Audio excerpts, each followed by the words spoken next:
Mayong buntag sa makausapa. Salamat sa mayong pagbiyahe namo. Ang uban, although magbiyahe pa karon, padulong sa tagsa-tagsa ka mga assignment, mga parokya, taga-Kamutis, biyahe pa sila karon 5:30. Ang mga sa Mindanao, pauli na. Ang labi na gayud among mga kaubanan nga na-assign sa abroad, hinay-hinay ng pagbalik. Yesterday, mao ang unang adlaw sa among bagong napili nga Provincial Superior, Father Edwin Borlasa and his council. So pagampo alang sa makahuluganon nga Ministry of Service in our congregation sa bagong administrasyon. Og pasalamat usab ni Father Bogie Cabrera, among kanhing Provincial Superior, pagampo alang sa kaayuhan sa iyang panglawas as he continues with his treatment sa iyang illness. Og pasalamat usab ni Father J.R. Babor, the interim Provincial Superior nga nagtiwas sa termino ni Father Bogie Cabrera, o sa kaubanan nako sa among Provincial Council. Salamat sa inyong mga pag-ampo sa kalampusan sa among Provincial Assembly that would set a new direction para sa among kapunungan sa mga missionaries of the Sacred Heart Philippine Province. Sa atong Ebanghelyo karong adlaw, naghatag kini kanato sa makausapa sa pagtulunan kabahin sa pagsalig, no?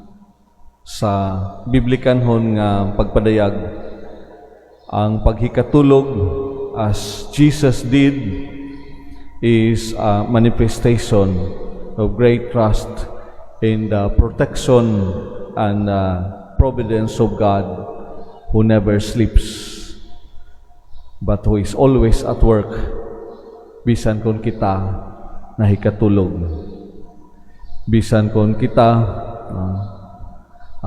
usahay mahikalimot, no? Ganahan ko aning pagpadayag sa hugot nga pagtuo, pagsalig ngadto na sa pagtuo, no? Sa Tagalog, I think there's a song that says, nagpangutan na, natutulog ba ang Diyos? Hindi, no?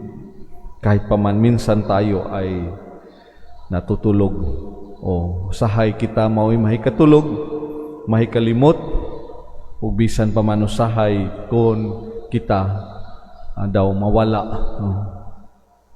pangitaon man gayud niya ang mawala. Biyaan ang 99 alang sa usa ka karnero nga nawala. Before our assembly, before leaving for Manila, daghan ko og mga worries and anxieties sa akong families. Bago lang mi dinhi sa upon, kaduha sa parokya, kinsay mabilin dinhi.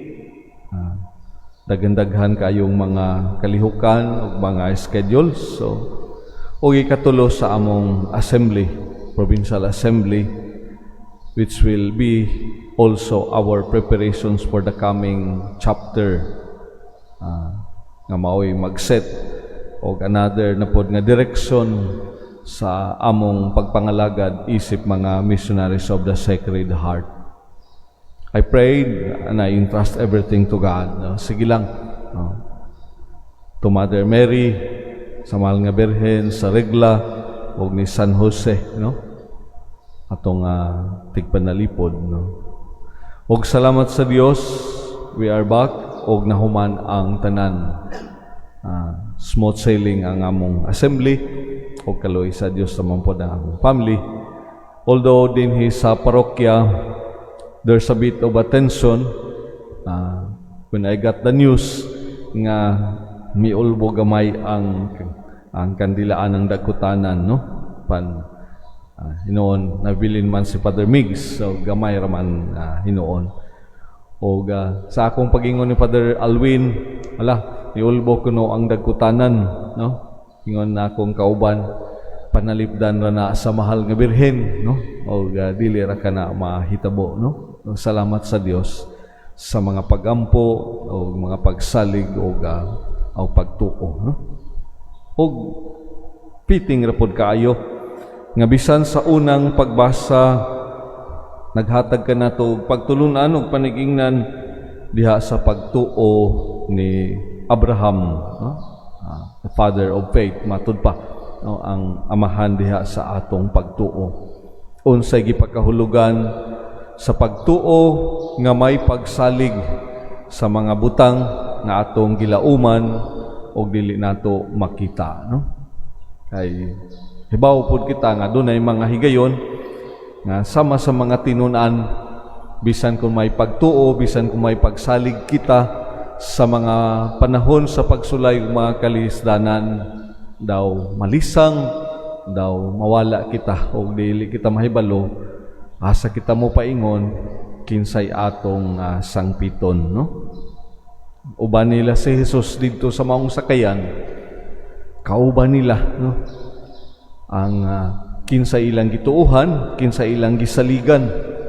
Kay gani wala man sila nahimong mga tinun-an nga gipugos. Wala man sila nahimong mga tinun-an nga wa sila makaila kinsa ilang gisunod.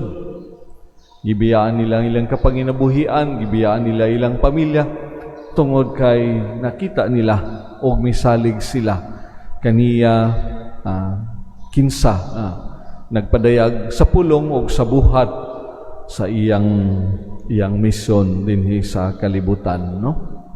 Apan nangalisang pag-ayo ang mga tinun-an o misiyagit sila sa pag-ingon, magtutudlo, wala ka ba mabalaka nga hapit naman kita malunod, no? Wala ka ba mabalaka nga tingalig mga matay kita nining dagkong balod, no? Nining paghampak sa makusog nga hangin, no? O tuod man gimanduan ni Jesus ang mga balod o ang hangin hunong og milurang kini, no? Gihimo niya sa makausapang pagpadayag si kinsa gayud siya kauban sa mga tinun-an og tingali sa palapdan nato atong pagsabot si kinsa gayud siya diha sa atong kinabuhi with gamay nga exhortations, no? Gamay nga pahimangno ngadto kanila nganong nangalisang man kamo, nganong nawad-an man kamo sa pagsalig, no? Ako uban kaninyo, ania, no? Uban kaninyo, no? Kani naghatag siya og nindot nga panigingnan diha sa iyang pagkatulog didto sa ulin. Ginaingon ko na sa biblikanhon nga panglantaw ang paghikatulog nagpadayag sa pagsalig ug pagtugyan sa kaugalingon, no? Sa labaw makagagahom. Si Jose sa iyang mga kalibog sa unsay nanghitabo kang Maria, natulog siya, no? O pinagi sa damgo, gipahimangnuan siya sa anghel, no? Ayaw ka balaka, Jose, no? Huwag tanga ka ng imong mga pagduha-duha ug unsa may daghan imong hunahuna sa pagmabdos ni Maria, no? Pangasaw siya o nganli ang bata nga iyang ianak o Emmanuel nga ang Dios uban kanato. Pope John the 23rd ang father sa Vatican II sa kausaban diha sa simbahan sa iyang pagkapili nga Santo Papa, no? Daghan kaayong mga challenges sa simbahan, no? On the first night after he was elected, no? Matulog ko, no? Tugyan ko kanimo Dios ang tanan, no? Atimana ang imong simbahan, no? O nindot sa makausapa to remind ourselves, no? To put our trust and confidence in the Lord even amidst the many trials and challenges nga moabot diha sa atong kinabuhi. Bisan pa man kung ingon nato nga matag karon og unya hingpit ang atong pagpadayag, no? But sahay sa mga pagtandog sa panahon, sa mga pagtandog sa mga realidad ug mga pagsulay diha sa kinabuhi, sama sa mga tinun-an, mga lisang usab kita, sama sa pipila, no? Mubati usab kitag mga kahadlok og kabalaka. Apan nagpakita lamang kini nga kita, no?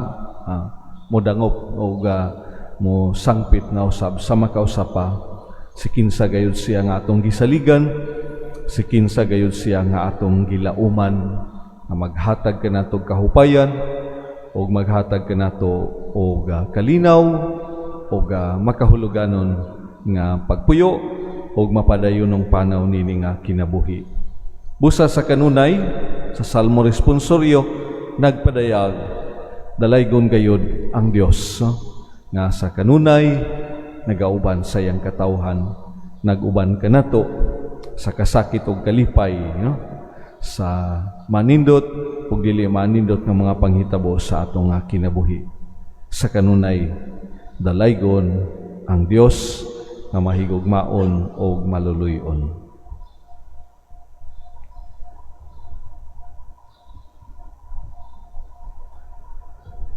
Palihog manindog.